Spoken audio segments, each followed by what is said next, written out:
World powers کو اور جو آپ کے ریجنل نیبرز ہیں, اور یہی وجہ ہے کہ ویزیبل کنڈمنیشن نہیں آئی. اب تھوڑا بہت رسپانس آنا شروع ہوا ہے.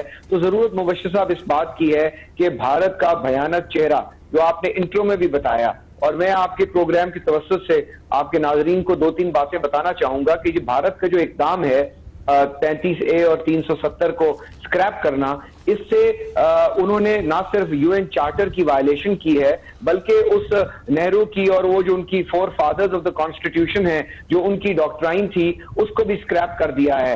اور جس طریقے سے انہوں نے وہ اسپیشل سٹیٹس ایک طرف کشمیری سے لیا ہے واپس جو 1954 کے پریزیڈنشل آرڈر میں دیا گیا تھا, اسی طریقے سے وہ تمام رائٹس باقی صوبوں کے سٹیزن سے لے لی ہیں, کیونکہ وہاں پہ کوئی مینز آف کمیونیکیشن نہیں ہے جیسے آپ فرما رہے ہیں. وہاں بالکل میڈیا بلیک آؤٹ ہے, دنیا کی میڈیا نہیں جا سکتی وہاں سے, ان کا ڈومیسٹک میڈیا رپورٹ نہیں کر سک رہا. تو یہ وہ تمام چیزیں, اور جس انداز سے پیلٹ گنز, کلسٹر بامز استعمال کیے گئے, یہ UN چارٹر اور انٹرنیشنل آبلیگیشنز کی وائلیشنز ہیں. اور بھارت کا جو بھیانک چہرہ ہے وہ اپنا یونائٹڈ نیشنز کی سیکیورٹی کاؤنسل کی ممبرشپ مانگ رہا ہے, ہمیں اس کو اپوز کرنا ہے, اور ہم نے عالمی سطح پر ڈپلومیٹک وار انگیج کرنا ہے. حیدر صاحب, the way the government takes it is like they want to exhaust the first line of defense first, اور اس کے بعد اور یونائٹڈ نیشن کی سیکیورٹی کونسل میں جائے گے, اور اس کے بعد اگر پھر بھی کوئی بات نہیں سمجھ آتی, it's a gradual process, gradually slowly اس پہ عمل درآمد ہوگا. لیکن میں ساتھ ساتھ آپ سے جو میں نے ذکر کیا انٹرو میں کہ اس کو ہماری ویکنس نہ سمجھا جائے, کیونکہ میں نے 32 منٹ اور 40 سیکنڈ کی ایک انٹیمیشن دی ہے انڈیا کو, وہ ذرا ذہن میں رکھ لیجئے گا. میں آپ کے پاس دوبارہ سر آپ بالکل 32 منٹ 40 سیکنڈ آپ ضرور قوم کو بتائیں. میں سمجھتا ہوں کہ یہاں 3 منٹ لگیں گے اور ہم کئی ابھی نندنوں کو گراتے ہوئے وہاں چلے جائیں گے, اور پاکستان کی ویکنس نہ سمجھا جائے. I agree with you, but یہاں پہ 2-3 چیزیں بڑی اہم ہیں. اگر میں تھوڑی سی اپنی بات مکمل کر لوں, سپریم کورٹ کا کیس ہے, انڈین سپریم کورٹ کا جموں اینڈ کشمیر ججمنٹ ہے جو کہتی ہے حیدر صاحب آپ کے پاس آتا ہوں, ڈیٹیل میں آپ سے بات سنتا ہوں, میں آپ کی ڈیٹیل میں بات سنتا ہوں. عالیہ بی بی رسپونڈ کرنا چاہ رہی ہے. جی عالیہ بی بی. جی سر, تھینک یو سر. میں صرف 2-3 چیزیں کوٹ کرنا چاہوں گی فار دا میمبری, کیونکہ ظاہر ہے بات ایشوز ہائی لائٹ کرنے کی ہو رہی ہے, اور گورنمنٹ ٹو گورنمنٹ بھی ظاہر ہے کمپیریزن ہوتا ہے. Sir I will refer to Economic Times right now. 10 مئی 2009 حکومت ہوتی ہے جی پیپلز پارٹی کی. وہاں پر اکنامک ٹائمز کو ایک انٹرویو دیا جاتا ہے اور کہا جاتا ہے India is not a threat, headline ہے اس کی. دا نیوز اکتوبر 6, 2008 حکومت ہوتی ہے پیپلز پارٹی کی. کیا انٹرویو دیا جاتے ہیں, India not a threat to Pakistan but militant working in Kashmir are a big threat. تو یہ تو اسٹینڈ رہا ہے پچھلی حکومت کا جن کو یہ ریپرزینٹ کر رہے ہیں. ایک اور چیز بتا دوں, جب راجیو گاندھی صاحب یہاں پر آئے جاتے ہیں تو کشمیر ہاؤس کے آگے سے کشمیر ہاؤس کا بورڈ ہٹا دیا جاتا ہے. اب آ جائے ہم نے کیا کیا. خان صاحب کی جو میرے وزیر اعظم کی تقریر تھی, میں یہ کہوں گی کہ ایک اسٹیٹمنٹ جو آئی تھی ایک اسٹیٹ مین کی طرف سے آئی تھی جو ایک کنٹری کو لیڈ کر کے ڈائریکشن دیتا ہے. انہوں نے کیا کیا, ویسٹرن میڈیا کو ایڈریس کیا. کیا کہہ کر, دیکھیں ویسٹرن میڈیا سر آپ سب لوگ بہت انفارمیٹیو, آپ ماشاءاللہ بیک گراؤنڈ رکھتے ہیں. ویسٹرن میڈیا سب سے زیادہ کلک ہوتا ہے ہٹلر سے, نازی سے. ہٹلر سے انہوں نے مودی کو کہا کہ جی مودی از ہٹلر کی وہ مینٹالٹی رکھتا ہے. One thing. سیکنڈ تھنگ جو انہوں نے کہی, انہوں نے یہ بتایا کہ جی میرے پاس سارے آپشنز اویلیبل ہیں اور میں ہر آپشن تک جاؤں گا ٹل مائی اینڈ. انہوں نے ایک ویسٹرن میڈیا کو ایڈریس کیا, اپنی قوم کو ایڈریس کیا, مودی صاحب کو اور انڈین میڈیا کو یہ پیغام دیا. اور اس کے بعد دیکھیں کہ ان کے پیغام کو انڈیا نے کس طرح سے دیا. انہوں نے یہ لیا کہ پاکستان کے پرائم منسٹر نے وار ڈکلیئر کی ہے. میرے خیال میں ہمارے یہاں پر سمجھنے میں جو خان صاحب کا ایک دھیما لہجہ اور ان کی جو ورڈ کی سلیکشن تھی, that was the best selection. جو ایک اسٹیٹمنٹ جب بات کرتا ہے تو وہ اگریسو ٹون نہیں ہوتی, بٹ انہوں نے کیا میسج دیا, انہوں نے کہا اگر جنگ مسلط کی جائے گی, امن کو ہماری کمزوری نہ سمجھا جائے. جنگ مسلط کی جائے گی تو ہم اپنے خون کا آخری قطرہ بھی بہا دیں گے. تو یہی ہمارا سٹینس ہے. جیسے کہ آپ بھی اپنے انٹرو میں بتا چکے ہیں, پاکستانی قوم یہ جانتی ہے کہ اگر اس پر جب بھی جنگ مسلط کی جائے تو ہم اپنے وزیر اعظم کے ساتھ, پوری پاکستانی قوم کشمیریوں کے ساتھ کھڑی ہوگی. تو اس پارٹی کا سٹینڈ, پاکستان تحریک انصاف کا, حکومت کا, پرائم منسٹر کا از ویری کلیئر. اور آپ اسٹیپس دیکھیں جس طرح سے OIC نے ہمیں سپورٹ کیا ہے, اقوام متحدہ کے سیکرٹری جنرل نے آج ہمیں رسپونڈ کیا ہے, جو مہاتیر صاحب کی سیکنڈ سٹیٹمنٹ آئی ہے, ٹرکی کی سٹیٹمنٹ آئی ہے, امریکہ نے انڈیا کو جھوٹا کہا ہے. تو یہ ساری it's because of the diplomacy جو ہماری حکومت نے کی, اور یہ کریڈٹ ان کو دینا چاہیے کہ آج فوج اور وزیر اعظم صاحب اور حکومت ایک پیج پہ کھڑے ہیں. اس طرح سے کچھ نہیں ہو رہا کہ جب ہوتا ہے کہ جی میٹنگ ہوتی ہے, ایک میٹنگ کو میں یہاں ریفر بھی کر دوں, اور اگر کہیں گے تو میں بک کا بھی دے دوں گی کہ وہاں پر بے نظیر صاحبہ جو ہے وہ امریکن کونسلیٹ کو تو بلا لیتی ہیں, لیکن انہیں ISI کے اوپر اتنا شک ہوتا ہے کہ وہ انہیں بلانا پسند نہیں کرتی. تو سر ہم کھڑے ہیں, ہم ایک پیج پہ کھڑے ہیں اپنے عوام کے لیے, کشمیریوں کے لیے, پورے پاکستان کے. Thank you. Okay Salma be بی, آپ کی پارٹی جو ہے اس کا بھی جو جس طریقے سے وہ لے کے چل رہے ہیں کشمیر کے ایشو کو, وہاں پہ بہت سی چیزیں ایسی ہیں, کوسچن مارکس بھی اٹھتے ہیں, جیسے یہاں پہ موڈی آتے رہے اور میاں نواز شریف صاحب کے پاس آئے, موڈی کی بہت اچھے تعلقات تھے میاں نواز شریف کے ساتھ, اور جندال کے بھی بڑے اچھے تعلقات تھے میاں نواز شریف کے ساتھ. سو how will you like clarify all these things اس موقع پر تو ان کو کلیریفائی کرنا بھی مشکل ہو جائے گا آپ کے لیے. کیا کر سکیں گے آپ کلیریفائی اس کو سلمہ بی بی؟ جی بہت شکریہ مبشر. جہاں تک بات ہے کشمیر کی, اور آپ نے اس کو جو نواز شریف صاحب کے تناظر میں جو بات کی, تو میرا خیال ہے کہ ساری دنیا کو پتا ہے اور پورا پاکستان جانتا ہے کہ نواز شریف صاحب کا ہمیشہ سے بہت کلیئر سٹانس رہا ہے کشمیر کے اوپر, اور وہ ایک ایسے ملک کے پرائم منسٹر ہیں جو اپنے دورے حکومت میں یونائٹڈ نیشنز پہ جا کے بہت کلیئرلی سٹیٹمنٹس بھی دیتے رہے, اور وہ اس پہ بڑی کلیئر بات بھی کرتے رہے کشمیر کے حوالے سے. جہاں تک رہی بات کہ آج کے بالکل جہاں تک بات ہے کہ ہم تو سیم پیج پہ آنے کو تیار تھے, جوائنٹ سیشن میں ہم شامل بھی ہوئے, ہمارا خیال تھا کہ سب کچھ کشمیر کے موقع پہ سیم پیج پہ ہونا چاہیے, لیکن وہ پیج توڑا کس نے؟ بات یہ کہ ہم انڈیا کو تو بالکل منہ توڑ جواب دینا چاہیے, اور ہم دیں گے بھی, اور ہمارے پاس وہ صلاحیت موجود ہے کہ ہم انڈیا کے ساتھ نمٹنے کی صلاحیت رکھتے ہیں, لیکن ہم اپنے گھر میں کیا کر رہے ہیں وہ بڑا افسوسناک بھی ہے. اور آپ نے جہاں تک پوچھا کہ کیا حکومت اس وقت وہ جواب دے پا رہی ہے جو اس کو دینا تھا, تو میرا خیال ہے کہ نہیں, وہ کوئی بہت مناسب جواب نہیں دے پا رہی ہے.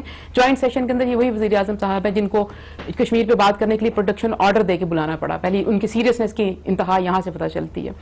اور دوسری بات یہ ہے کہ جو UN کی ہیومن رائٹس رپورٹ آئی ہوئی ہے کشمیر پہ, اچھا جی وزیر اعظم کو, میں نے کہا جی UN کی ہیومن رائٹس کی رپورٹ آئی ہوئی ہے کشمیر کو فوکس کر کے, اس کے اوپر اس حکومت کی کتنی سیریسنس ہے, وہ ایک مائل سٹون کی حیثیت رکھتی ہے, اس کو کتنا پکڑا گیا, اس پہ سے کیا لیا گیا, اس کو بیس بنا کے کتنی کوئی چیزیں اجاگر کی گئی, اس کو کوئی ڈسیمینیٹ کیا گیا, اس کے اوپر کوئی میٹنگز کی گئی, اس کو لے کے آگے چلا گیا, کشمیر پہ کون سی اس طرح کی سیریسنس دکھائی. اور دوسری بات رہی جا کے جو امریکہ بھی جو ریسنٹلی وزٹ کر کے آئے, اور ماشاءاللہ ورلڈ کپ 92 کی طرح دوبارہ جیت کے آئے, اور وہاں پہ بھی کھڑے ہو کے تقریر کرتے رہے جب لوگوں کو اکٹھا کیا ہوا تھا کہ جا کے نواز شریف کا AC اتاروں گا. اب جو سیم پیج پہ پہلے ملک کو لے کے آنا تھا, تمام سیاسی پارٹیوں کو لے کے آنا تھا جو ان کے ساتھ سیم پیج پہ آنے کو تیار تھی, اور انہوں نے کشمیر کے موقف کو ڈائی ڈاؤن کرنے کے لیے اور ایک گڈ بوائے بننے کے لیے جو ہے نا, اس کو کل مریم بی بی کو ریسٹ کر لیا تاکہ پورا ملک ہر چیز کا دھیان اس طرف چلا جائے, کشمیر پہ کوئی بات نہ کرے, اور پتہ نہیں نہ جانے یہ واشنگٹن میں کیا کر رہے ہیں, اس کے ساتھ ٹرمپ کے ساتھ کیا معاہدے کر رہے ہیں کہ وہ اتنے اس کے لیے تابع دار بننا چاہتے ہیں, اور اتنی خاموشی اور پوری زاری سے اس کو پورا موقع دینا چاہتے ہیں. وہ جو بھی چاہتا ہے وہ انڈیا کے ساتھ مل کے اسمارٹلی اور کوائٹلی کر پائے. تو یہ بڑا واضح ہے. اب آپ لوگوں کو اس طرح پاگل نہیں بنا سکتے. نہ آپ نے ہیومن رائٹس کمیشن کی رپورٹ کو اٹھایا ہے. ابھی ادھر تو حریت کانفرنس آئی 1989 کے بعد جو پولیٹیکل موومنٹ شروع ہوئی, آپ نے کون سی ایسی چیز ہے جس کو علاج بنایا؟ اور دوسری بات ہے کشمیر کا ایشو ہمیں سوچنا پڑے گا, کیا یہ ٹیریٹری کا ایشو ہے یا یہ کشمیریوں کا ایشو ہے؟ یہ دو باتیں ہیں, دو الگ باتیں ہیں. ہم ایک طرف ہم بات کرتے ہیں کہ کشمیریوں کی خود ارادیت کی بات کرتے ہیں, اور دوسری طرف ہے ٹیریٹری. تو ہمیں ڈیفائن کرنا ہوگا کہ ڈیفائننگ موومنٹ ہے, اور اگر یہ کہیں کہ ماضی کی حکومتوں نے یہ کیا تو وہ کیا, تب جہاں جہاں پہ ڈیفائننگ موومنٹس آئے کبھی کسی کی